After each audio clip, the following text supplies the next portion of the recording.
I'm really glad we are finishing the first portion of panels on this topic, because I think if we cast our minds back to what we've heard throughout this morning, we've covered quite a range of topics. There are several strands that connect them, but one of which is, of course, collaboration. I think we've heard in many different guises and statements how people is the challenge. It's the people that we're in the line of. It's the people that we need to work on. And of course, the assumption on which this panel rests is that the most successful organizations today and moving forward are the ones that will collaborate best. There's obviously a huge question mark on what does collaboration actually mean? What does it look like? What's IT's role in that? And as you may have heard, we have IT security and data leaders in the panel with us. So it'll be interesting to compare and contrast that as well. But I want to start there. From your perspectives, assuming that the best organizations collaborate the best, what is your understanding, what's your individual understandings of what the IT functional role is in enabling that? Who wants to go first? I can do that. So I think from my experiences, not just the most recent one at Wrench, but I was talking to Eric last evening about the work and the cultural shift and change that John Golden brought to CNA when he left Ameritech as CIO and came to CNA back in the early aughts. And from those experiences, to the degree that IT can drive the business capabilities conversation as a part of a business architecture layer of services, you now find a bridge between, we talk about all the time, IT needs to speak the language of the business. So, if you understand the strategy of the business and the capabilities that bring that strategy to life, and the technology then that enables those capabilities, and you walk in and you lead with the conversation about business capabilities first, technology second, you're leaning into the conversation with the business community, CFO, CMO, COO, CXO. And I think that lays a framework and foundation for they understand our world and seek to improve it by this, that, or the other from a technology perspective. That has been my experience. We nailed it at CNA back in the early aughts, and I just take that with me, and I try to encourage other organizations, as I left CNA back in whatever year that was, 2005, to adopt that business architecture mindset when talking about IT-enabled capabilities. Okay, I think on top of that, one of the big things I think is you have to embrace change. You can't wait for it to start permeating through the organization. If you don't do that, then you're going to have shadow ITs or stuff like that. You have to actually be on the forefront of the technology and bringing it to the business and bringing it to the end user piece of it. And I think on top of that, I think also you have to be one of the proponent of change.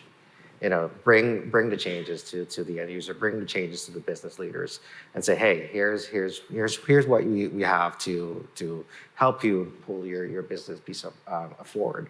Outside of that, you're relying on them to piecemeal things, and sometimes that doesn't really work. You end up spending more money, whereas you could actually be that change of enablement to bring new technologies and bring new processes in. What do you think, Francis? So one of the things that we've adopted, so to speak, over the course of the last 5 years was just establishing that the whys and the whats from the various businesses that we have to service. That's on them, and we take on the how. And so effectively, one of the analogies or metaphors that we've used is they can have all the trains that they want, but we provide them the rails. So we also have to orchestrate how each train courses through whatever destination, through the rails that we provide the business. So that collaboration, I think, has been very instrumental in getting us to where we were at. But we're also cognizant around what got us to where we are now as the largest bank in the Philippines is not going to take us to where we want to be in the next, because we want to also transform or sorry for using the word, but we have to change. We continue on that journey of being better and better and better. So and then essentially guardrails. Yes, So, absolutely. Yeah. Another kind of spin on collaboration is if you would have asked that question 5 years ago, it might look even a little bit different because now I think we're challenged to collaborate in even a completely different environment.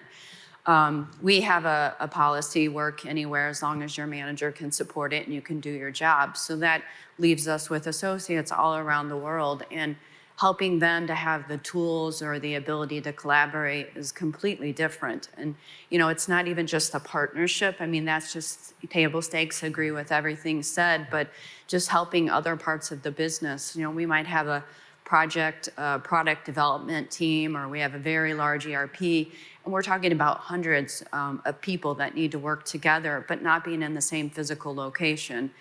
And so this is where I think the hybrid meeting space and how do people work together. Have you guys ever been in one of those meetings where you're like outside trying to raise your hand to get attention with 10 people in the room and they've got the presentation and they take the space? I feel like there's an opportunity for us to think about like inclusive behaviors, or how do we facilitate meetings differently?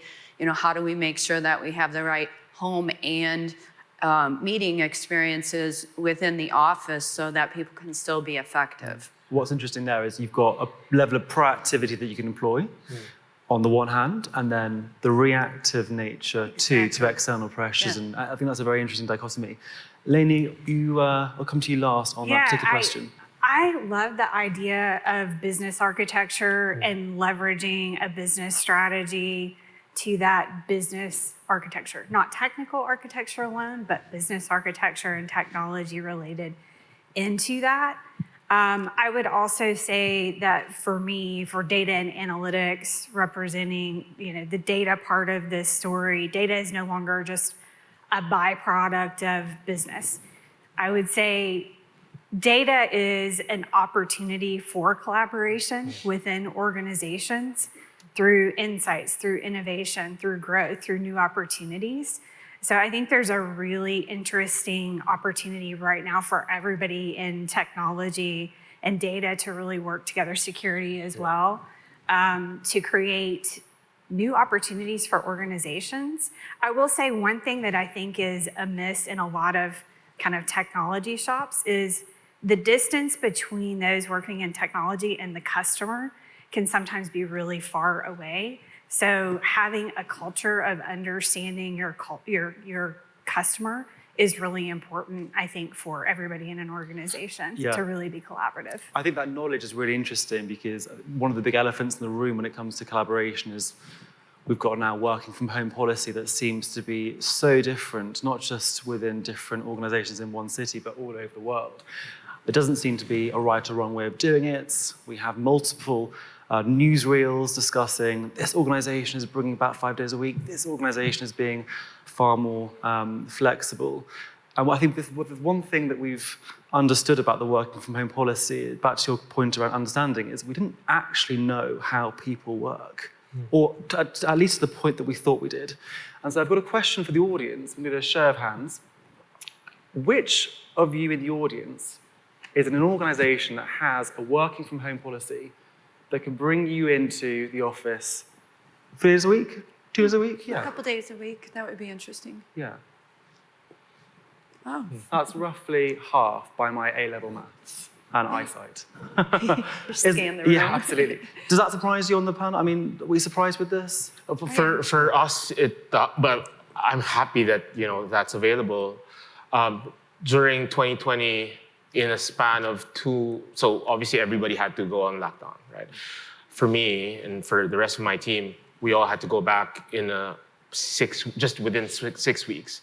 And that's been sort of return to office since then up to now. Right. And I feel like what Lainey mentioned earlier is I guess it's a consequence of who our customers are and how they interact with us, because we're a branch-heavy organization. Therefore, we need to have that face-to-face time with them. Therefore, majority of the resources in the organization of 40,000 people have to be in office. And therefore, the whole benefit or privilege of working remotely, it's something that while it's an adoption to how the markets are, as a collaboration capability, it's been sought as, it's more important for us to be in Right. the office to collaborate better, not just within, but also externally. And what are the questions that you're hearing from the rest of the business in order to enable them to collaborate? Are they directly going, look, we need the tech team here to help us with this directly, and here's what we want them to do? Or is it a case of, we've got these problems, no idea how to solve them, and you're assuming and taking on board that it's a collaborative or collaboration challenge? I push my team to always ask, what is the problem we're trying to solve? Because when I get really nervous when our internal customers come in and they say, here's the thing I want you to do. I want to understand what we're trying to solve. And we can advise and we can consult on the 10 different ways that can happen.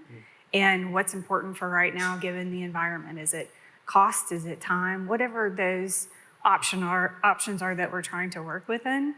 And making sure that our technologists are part of those conversations and at the table when decisions are made on how something actually gets approached. Yeah. And I think maybe it's not just the problem we're trying to solve, but what are the problems the other teams are trying to solve? What are the problems they're facing? So I always ask, who's working with the other project teams? If one of my past organization, IT and development organization, didn't talk, and there were constant issues. But there were no one on either side that were talking to each other. So I think it's really important not to ask that question within our teams, but also, externally with our other business partners as well. In a security context, just to keep that in mind, what is a good collaborative team and workforce look like to enable a secure culture? Like, what are you aiming for? Well, from my perspective, I've heard it a couple times this week. It's like, hey, security breaks a lot of things. But on the other flip side of that, we're also a business enabler. We, on the Schneider Electric side, we're not a critical infrastructure company, but we're a critical infrastructure vendor. So we have to be able to see what the customers are asking for.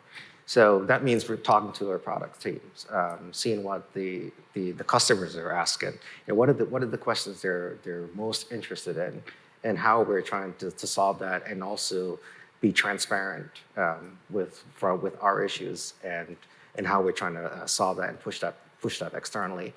So we have regular conversations with our sales team, not me personally, but we have those focus groups with internally as well to find out what the field teams are seeing, and then we take that internally and trying to evangelize that within the team. So without that interaction, we'd just be kind of going along and solving problems based off whatever framework we're working off.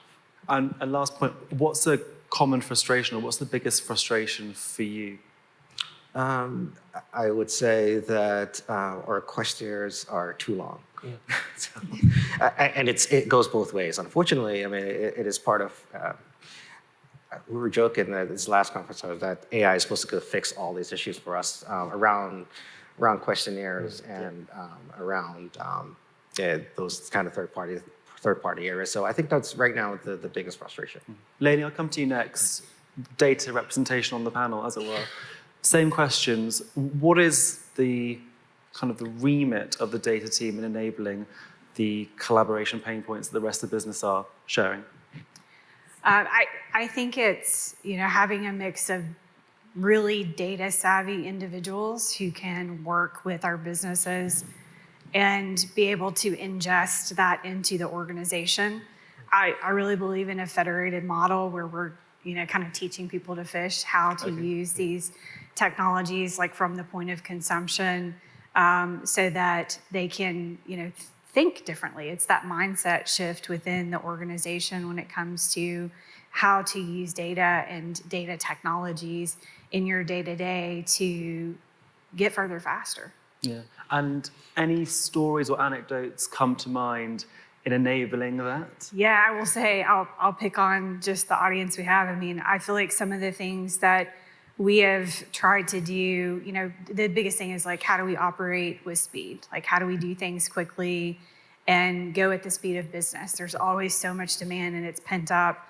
We don't have enough resources to do everything. We're prioritizing, but making sure that we're doing things with the least amount of risk. So partnering with security to do that, sometimes that can be a challenge. Like, we've got to go faster, right? Working within the guardrails of a technology organization can be really tricky as well. Again, we're working on cloud. The guardrails you're putting in place for cloud, we're going faster than you are.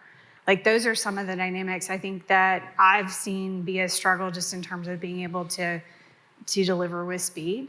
And I think it calls for a unique partnership between data security technology teams to make sure we're enabling each other to move quickly in an organization to really provide and drive value. Because at the end of the day, if we're not doing that, then we're not doing our jobs. I suppose it's hard to do that in times where the speed at which we're changing, as has already been discussed, is hyper quick. Absolutely. And quickening again. So you sort of fall to those established lines and modes of communication. It takes, I suppose, a certain kind of grit almost in order to sort of do the day job and then push through and augment or imagine what a new series of collaborations could look like. Yeah, absolutely. I think it's a matter of really driving, again, those capabilities in an organization in the right way, with some frameworks in place, with some enablers in place to let them go and do on their own, but having that governance. I know not everybody likes that word, but those standards in place and capabilities that are enterprise, where you're going to get efficiencies out of them, reusability, et cetera, the right security standards in place, but really like teaching people that these things are possible and really driving those innovations out into your organization. Robin, we've heard from data, we've heard from security. From a CIO perspective, do those track with your experience working with the data teams, or have you got a different understanding? No, it's a really good question. At Shure, I am responsible for IT, but I also have cybersecurity, and then I have some elements, not data governance or data enablement, now that we're going to call it that. That's outside of IT, and that's intentional. But yeah, I mean, there's some friction sometimes between those three organizations. I mean, from a security perspective, I always try to make it a business decision. It's a balance between productivity and security. And at the end of the day, that's about how much risk we want to assume. And so I try to go about that in a partnership way to have those conversations. From a data perspective, similar. I think speed is a challenge in that sometimes you're moving a mountain and then the expectation is to see results faster. So, but because the three report to me, you would think it's easy because it's all in one area, but it's not. It's different leaders, and so I'm still consolidating. And I created this board, I guess. I call it a security board, but it's where my data lead, my security lead, and my infrastructure lead, we meet once a month just to kind of talk through some of these things so they don't grow in a way that it's harder to manage. So one of the things I always bring up is security and functionality are kind of inverse of each other, right? Mm-hmm. So you have to maintain that balance, and it's really important that you have open lines of communication, because the things you want to implement in security doesn't always mean that it's going to make your business any better or faster, and in some cases actually slow it down. So where is that balance? And it's, again, really important to make sure you're talking to your business partners, have that transparency between our groups and also the open lines of communication back and forth. Robert, with the benefit of reflection and having retired, a little bit less skin in the game, what has worked in the past when trying to establish some of these modes of collaboration that we've heard from security, data, and your peers? Yeah, I was fortunate in my last role. I owned, as the CIO, data information security, data privacy, process architecture, enterprise architecture. It all rolled into me because I designed the organization that way from the start. So I probably didn't have as many challenges perhaps as the others on the panel in influencing collaboration. But at the end of the day, I think if you can move away, and I think the word you used was framework, if I'm not mistaken, if you can move away from relying heavily on behaviors and institute, process and framework and give people an arena to work within, which needs to be malleable, right? You need to have give and take. But that's the energy behind, optimization, right? What I encouraged our team on the data side, when we have those communication and conversations with the business community, with the business architecture layer or a placemat, if you will, is let's talk so much about data with our business stakeholders. Let's talk about information and knowledge, because in the perfect world, your data is producing information that produces knowledge, that produces wisdom, which is a lot of the automation that we're seeing today with Gen AI experimentation is getting to that wisdom, nirvana place faster. And I think that contributed to our ability to move the needle. To your point about, tell me what the why is, tell me what the what is, and the way we defined what was capabilities. We'll help you, or we'll come back to you with ideas on the how, and we'll talk about what the timing of the delivery of how will be in order to move the needle on the maturity of the what. And I think that went a long way for us, especially in a very acquisitive organization where we're constantly acquiring new companies and trying to bring them into our world, if you will. Creating that homogeneous process, like we called it, process harmonization, but that was a friendlier word than process standardization, and it worked. I mean, we had, I made a comment in a conversation yesterday about, we had data stewards at all of our brands, and they knew they were data stewards, and they were contributing to the data normalization that was necessary to move the needle on delivering better information to the business, not just from a reporting perspective, but actionable, business decisions. Yeah. Now, this conversation could have been extrapolated into a half a day discussion. We've mentioned and touched upon the future of hybrid work and the future of work. And that rests on understanding your organization and its teams and how they operate. That gets complicated when we've got a multi-generational workforce with different expectations, different working models, and frankly, different expectations of everything, to be honest, if what I'm hearing is correct. That means then that, I suppose, to your point about wisdom, knowledge of the workforce is going to be critical, of your own workforce, is critical in actually enabling a collaborative one. I want to end on a question, because I think sometimes they're more important than answers. What's the big question you're asking yourself then in this context, moving forward, that you think the audience should be asking themselves too? I'll dive in real quick. I was at a conference 2 years ago. Lee Cockrell from Disney presented. He said the biggest challenge that business has today is clarity of expectation. And I think when it comes to managing generations of professionals, specifically in IT, there's different, people are coming to the company, they're coming to work with different expectations. And I think as a leader, having that clarity of expectation, understanding theirs, and for them to understand yours and the organization, I think is paramount in mentoring, coaching, and helping people grow their careers. Because we're in a very interesting time, in our history of commerce and business. We've got multi-generational, people are staying longer, right? And we've got people coming out of school or technical school that are commanding some salaries that, are eye-popping, right? Prompt engineers, what are they going for these days?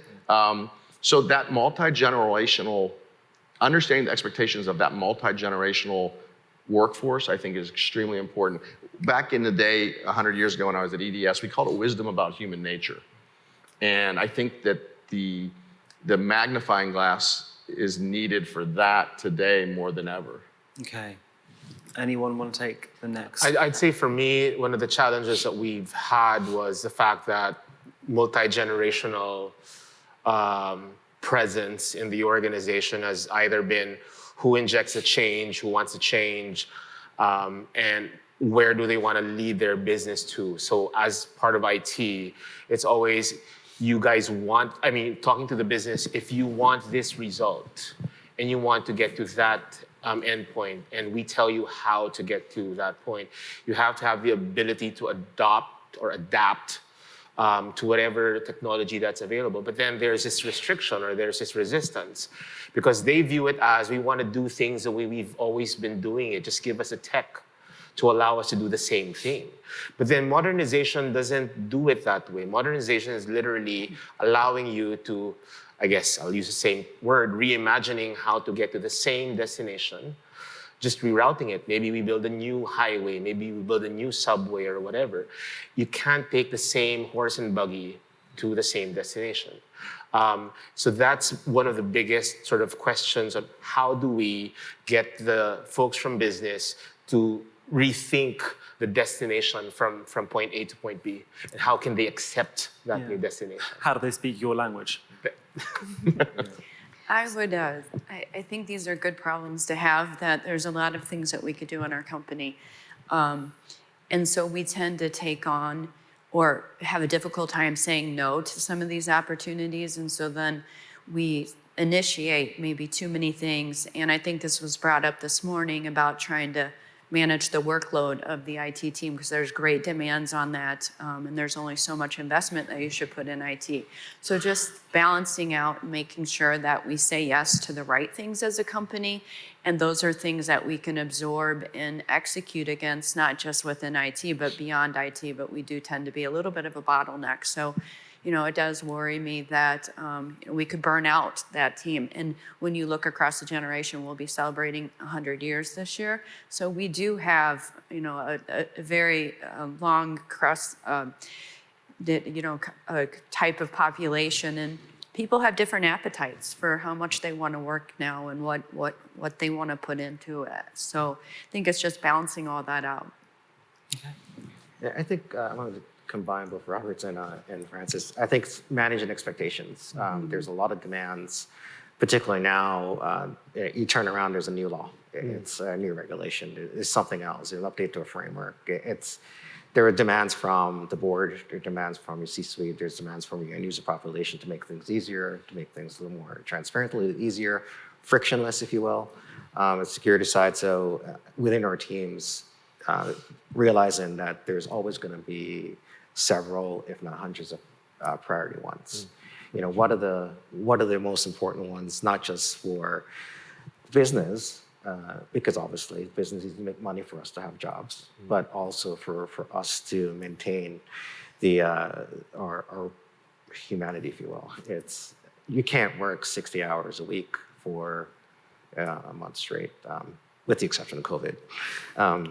But there are things that you need to be able to translate from our priority list that go down to your teams and also to the business side. And make sure that, again, you have an open lines of communication to set expectations correctly. Lainey, your question? Yeah, my frame of mind around this is around creating a workforce that has digital dexterity.